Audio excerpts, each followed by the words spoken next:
ორჯომში 18 იძულებით გადაადგილებულ ოჯახს ბინის გასაღები გადაეცათ. ყოფილი სამშობიარო სახლის რეაბილიტაცია მუნიციპალური განვითარების ფონდმა შეერთებული შტატების საერთაშორისო განვითარების სააგენტოს დაფინანსებით განახორციელა.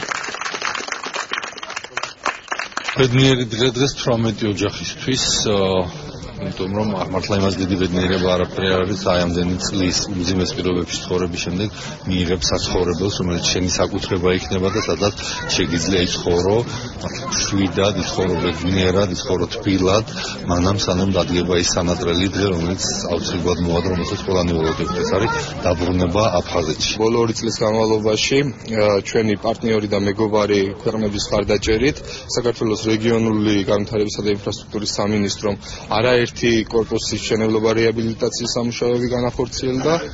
უკვე 733 ოჯახი არის ამ დროისათვის დაკმაყოფილებელი საცხოვრებელი ფართით.